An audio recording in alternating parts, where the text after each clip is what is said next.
What's going on, guys? Welcome back to another vid.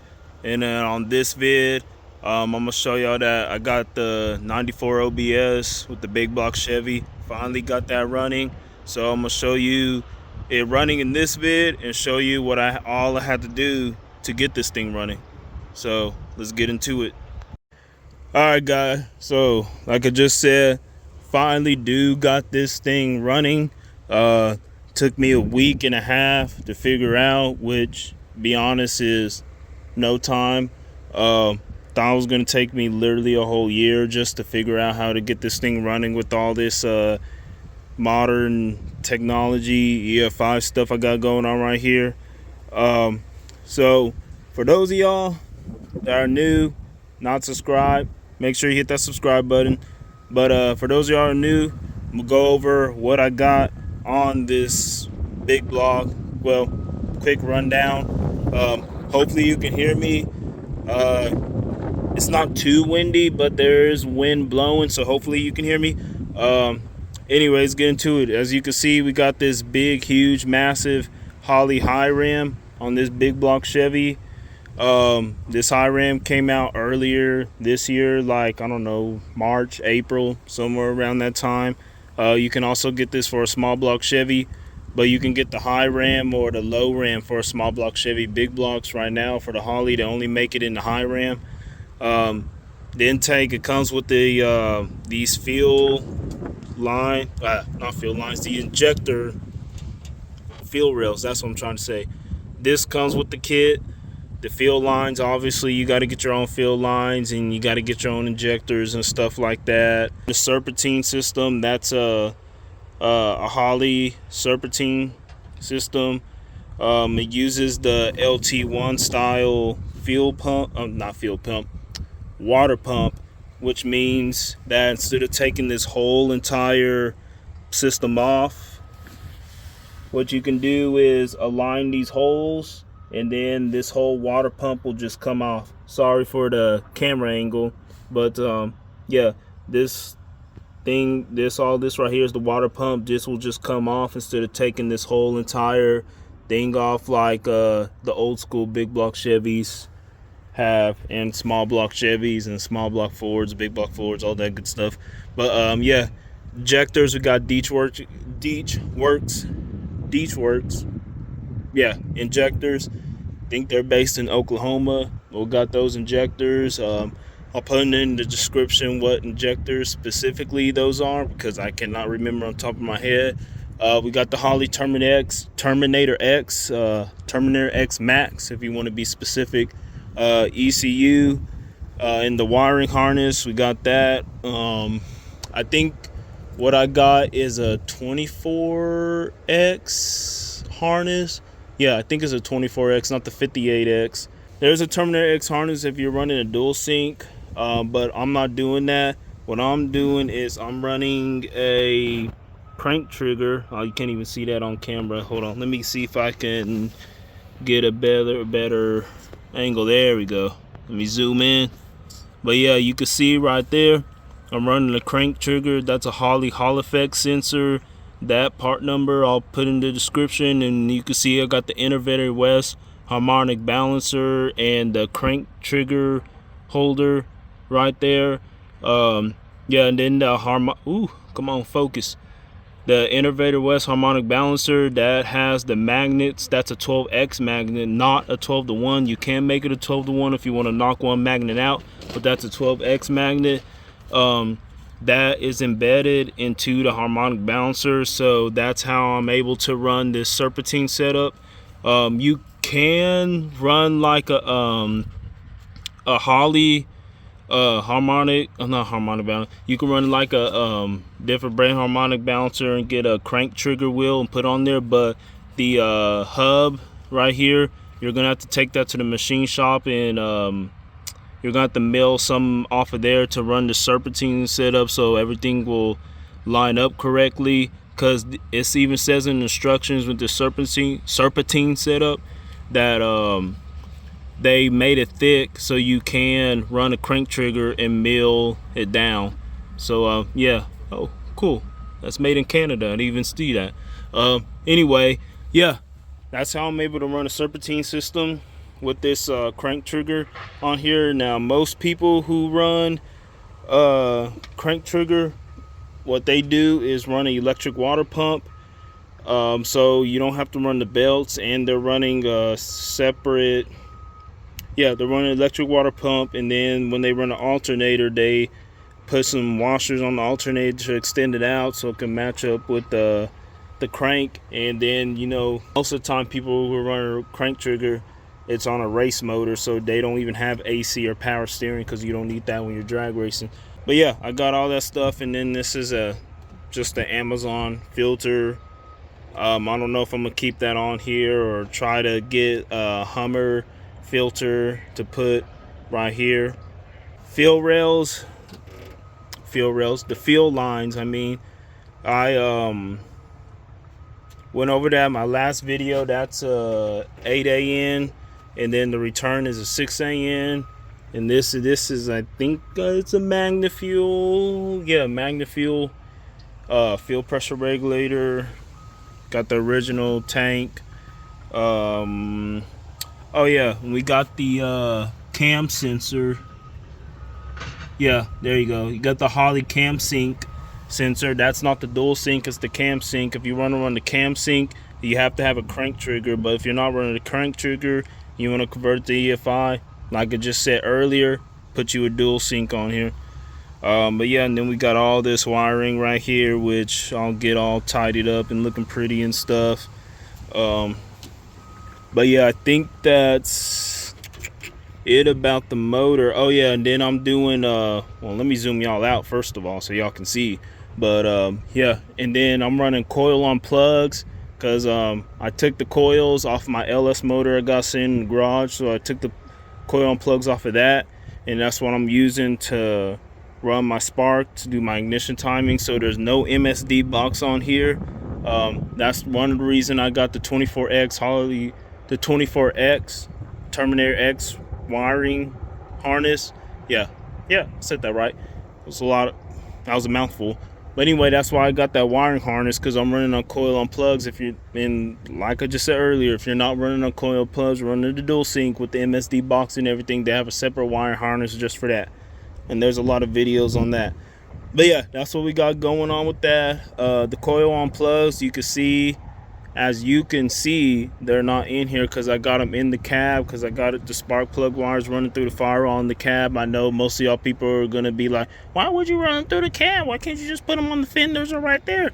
Well, there's a reason for that. I was going to put them right here in the corners, but you see I got the overflow tank right there, so I couldn't put it on the corners. I really want to put it behind the intake on the back of the firewall, but there's no room back there. And then I was going to run them on the fenders, but I was like, yeah, I'm not doing that. So I'm just going to run them inside the cab, and hopefully I can get a center console to hide that underneath it. But like I always say, when we get to that, we'll figure that out when we get to that point. But yeah, and then you can see we got the transmission cooler. This is just the Amazon special 40K transmission cooler. Same thing with the lines, the Amazon lines. You can see this one's leaking right here. Woo, excuse me. You can see this one is leaking right here, so I will have to place that line. I think it's leaking. Well, I'm 100% sure it's leaking because of that bend right there, but we'll get that fixed. But yeah, 40K transmission cooler. Yeah, you can see the core support. It is painted. It's super dirty right now, but I did paint that. But I painted this like 2 years ago and was just sitting in the horse trailer, so all the dirt and stuff got on there. So I'll get in, I'll wash that off, clean it up whenever I officially start putting everything back together. Yeah, see, you got the wiring all right there, because I'm trying to clean it up. I'm trying to do my best to not have wires going across the firewall. So yeah, we're gonna have some wires coming this way if it's going this way, and then we got the wires going this way. But yeah, like I said, we'll clean that up. This brake booster, I'm not planning on keeping this original one. I'm planning on going to manual brakes, because I guess that's the thing everyone's going to, and plus it gets rid of that booster, so I can have more room to mess with this valve cover right here, which is a very tight fit, but I'm still able to take it on and off.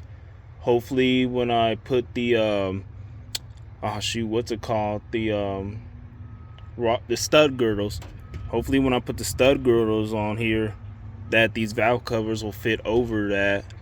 Well, the valve covers will fit over the stud girdles, but I don't know if I could put the valve covers on since this engine bay is so tight in here, well, in the back of the firewall. But we'll figure that out when we get to that point. All right, so let me show you this mess. Oh, geez, excuse me. What I going on inside the cab? Oh my gosh, it's dirty in here. But yeah, you can see we got all those wires coming right there. We got the spark plug wires coming down. We got the coil on plugs right there, which I know y'all gonna hate me running in the cab, but I do not care.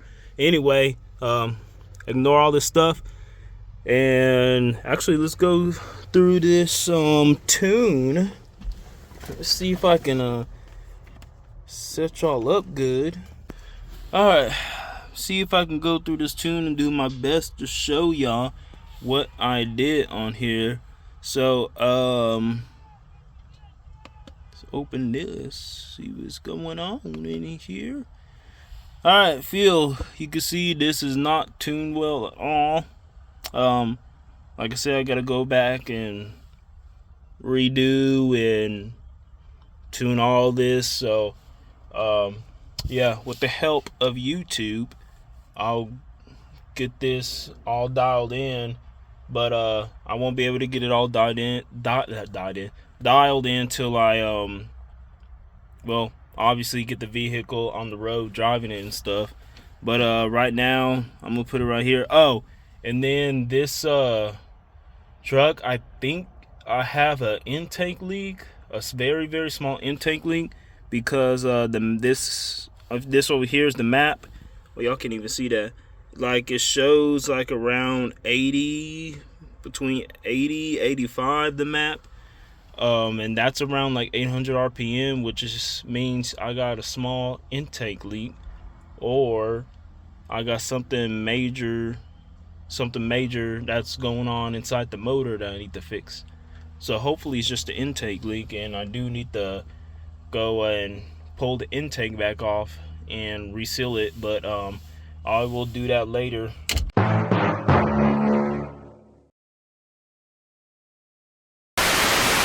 But yeah, it's got the feel right now. I got it on 42 pounds. Yeah, we'll just ignore that. Target air fuel ratio right now, I got it at, man, y'all can't even see that. The idle, well, okay, yeah, y'all can't see that, but the idle is 14. Idle's 14, cruise is 13.61. I don't know why I changed to that. Then wide open throttle is 13.08. I don't know why it's that low for. Anyway, we're not gonna be at wide open throttle right now. We're just gonna be like around the 1200. Yeah, 1200 RPM range. So that's why I put everything on 14 for the AFR, which I guess that's a good number. I don't know, I might have to change to 14.5 or something. Oh, and then actually I'll wait to tell y'all later. Actually, I could tell y'all now. When this thing is running, the air fuel ratio, it just stays at 36. That might because I got open headers right now, so all that air is getting in and telling the computer it's lean, or I got a bad O2 sensor. So one of the two, because I know these Terminator X's out of the box, they most likely will have a bad O2 sensor. So I won't know that till I get the exhaust on here and see if that O2 sensor will start showing the correct air fuel ratio or not. But if not, I'm just gonna have to buy an O2 sensor. I can't really do nothing about it. Acceleration enrichment, I've heard that this bottom one, if you got a big what I'm trying to say, throttle body, like I do. I got a 102. I don't know if it's a 102, 105, but it's something like that. I think it's a 102. But anyway, I got that's what I was gonna say earlier. I got a Motion Raceworks throttle body. Should have said that earlier, but yeah, got a Motion Raceworks throttle body. So I think that's a 102.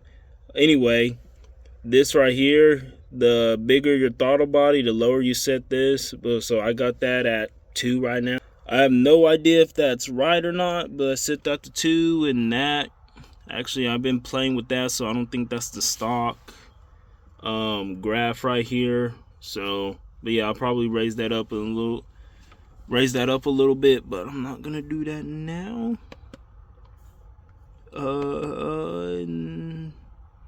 Temperature enrichment, I did not mess with that. Startup enrichment.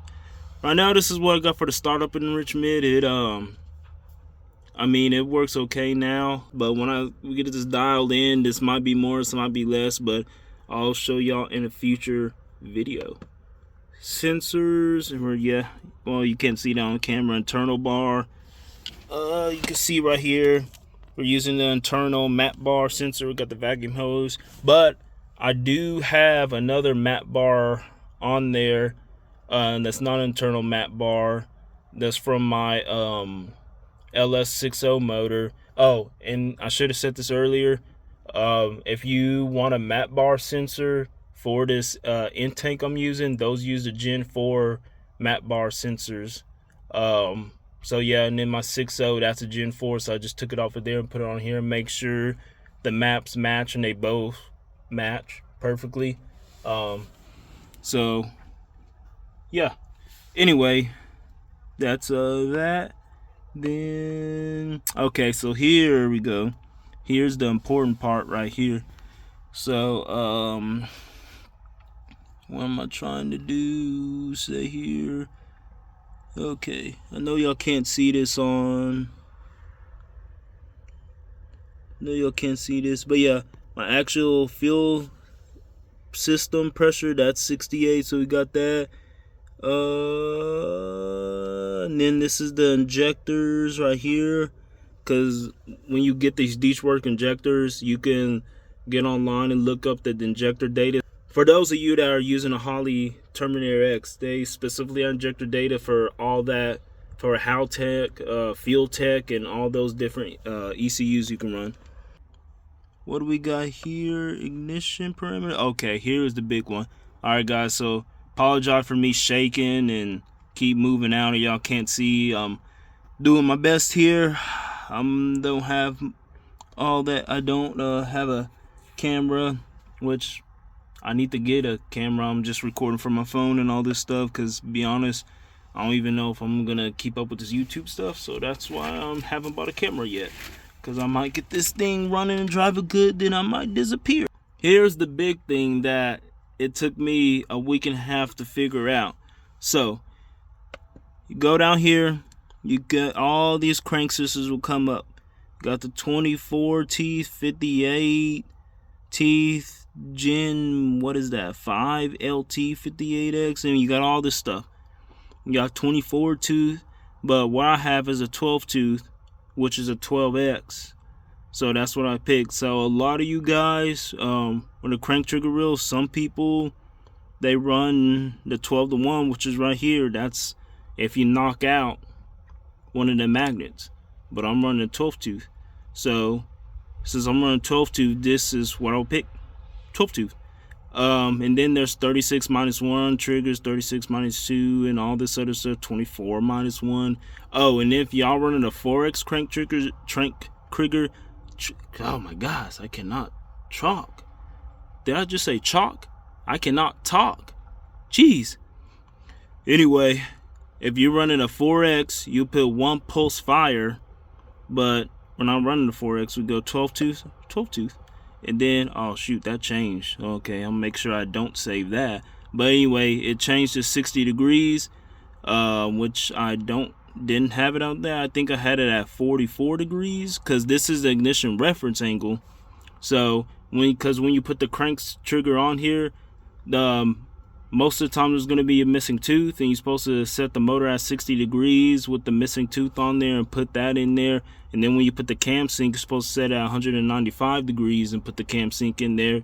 So and then that's the reference angle. So if you got a missing tooth, this will probably be off by maybe like 4 degrees or something like that. But mine, since I don't have a missing tooth, I had to set mine at digital rising and not falling, because I had this digital falling and it was trying to start, but it ran for 1 second and it'll turn off, and I couldn't figure it out. Took me a couple days, and all I did was change from digital falling to digital rising, and then just start up like that. I was like, wow, something simple. I could have figured out that same day.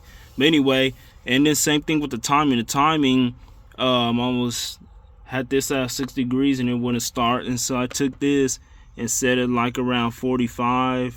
I think I had it on 44. Ooh. I think I had a 44 before. I don't know. I had to go back and mess with that. But yeah, I kept going down the timing, and then it finally started to do something, start and pop and all that stuff. So, I know I said this in the last video or the last 2 videos or something. I forgot the crank trigger. When you get the wire that you hook up to the crank, you do have to switch around some wires for the Hall effect sensor so it can plug in there. But Holley will say you have to buy a special shoot, what's it called, a plug and play thing for your dual sync or your crank sync, cam sync. Wait, for your cam sync and crank sync. Don't do that. That's a waste of money. You don't have to buy that plug and play connector thing. Just unplug the wires, because when you get the Hall effect sensor, it comes with the connector that you're gonna have to cut off your Terminator X and plug that connector in there so it can connect to your Hall effect sensor. And same thing with the cam sync. And all you got to do is look at the instructions for the cam sync, and it shows you what wire does what, and look up the instructions online for your Terminator X, and it shows you what wires go to what for the cam sync, and match the wires up for the cam sync. And same thing with the crank trigger. Just match the wires up and you're good to go. And I did mix 2 wires up, so I got those 2 wires fixed. That was one of the issues. It wasn't started. Yeah, so the issues wouldn't start because I had the wires mixed up on the crank sensor. I got that fixed. I had this set to digital falling, and when I set the digital rising, that was my second problem. And I had to turn this ignition reference angle way down because I have a 12 tooth, not a 12-to-1. So I have to turn this way down so the sensor, the computer can sense it, and that's what it likes. And digital rising, because I set the call effect on digital falling, which didn't make no sense to me, because I'm like, okay, I set this on digital falling, but to 12x trigger, so it's not gonna read where top dead's where 60 degrees is at, because I don't have a missing tooth. So I wasn't sure if I set that to digital rising or digital falling, but it's at digital rising now. Hopefully I can explain this good enough where it'll help y'all out. That's my main, oh shoot, it went to sleep. Okay, but yeah, that's my main goal, to help y'all out. Okay, enough about the crank sensor. I know I said a lot right there, but hopefully I did not confuse y'all. Let's go to the cam sensor. The cam sensor, you see, well, you probably can't see, you got the LS4X and all this stuff, the single poles, Chevy V8, what is that? NGC, I have no clue what that is. The Godzilla side in cam, okay. Anyway, you can go to not used or single pulse or whatever. Since I have a cam sync and it's a single pulse, so that's why I put it on single pulse, and I put it on digital falling. And I did put this at 195 degrees. If you want to know how to do that, there's a ton of videos on YouTube, on the interwebs, on how to do that. Just hook your dial up on and just go surf the web, and you will find that. And then down here, output setup, we got the coil on plugs. We got the 1.5, which y'all cannot see because this is blurry. Whew. But yeah, we got that 1.5 milliseconds. I think that's what that is. But yeah, and plus this software, if you get on Holley, all this software on here is free, so you can look it up, play around with it, and get used to it. All right, this right here is my idle speed. Like I said, this will change once I get it all dialed in. You got that. The IAP parked. This is, I guess this would be kind of high because most people start at 100 here and then go kind of down right here. But yeah, I gotta play with that. So idle ignition timing, yeah, got it at 17 degrees right now. You can have it at 15, 70 degrees, but depending on your compression, this compression, like I said, is not high, so 17 is fine with me, with my motor. And then cruise 32, wide open throttle 28. I think those will adjust those, but that's fine right now. Cranking parameters, I put mine on 16 degrees, 400 RPM. Then the rest of this stuff I do not mess with. So yeah. Now the transmission, I was kinda messing with this. I still gotta go back through here and mess with this with like the lockup converter and when to lock up the converter in each gear and all that stuff, but I still got to do more research about that, when to lock it up, when to not lock it up, and all that stuff. That's what you need to do. Get this running. Now, since I said all that, hopefully this thing will start and not give me issues, but we're about to find out.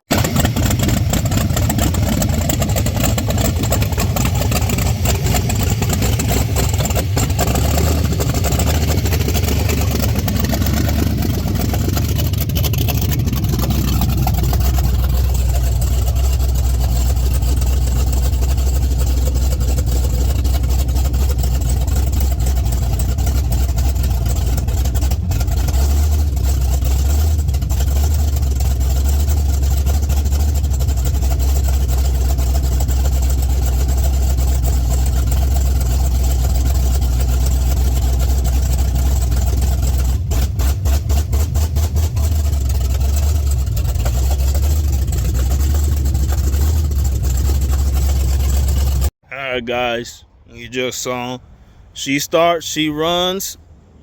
Does it run good? No. Said still got to do a lot of tuning and stuff, but you saw that oil pressure. That oil pressure though. Yeah. So we still got to do a lot of stuff, a lot of tuning and all that good stuff. But like I said, when I get the car actually where I can take it on the road, we'll get that more dialed in. So yeah, if it's hard to see me right now, it's because it's dark out here. It's, oh, there you go, now you can see me better. But yeah, it's dark out here. But yeah, that's about it. Oh, and probably should have said this before I said all this stuff, but sorry for the camera where I just jumped in showing the truck running. I thought I hit record, I didn't.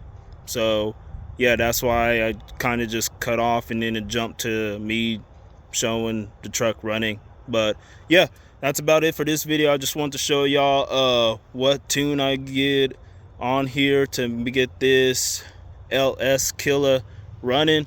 Yeah, still got a ton of stuff to do. So yeah, I think that's all I want to say.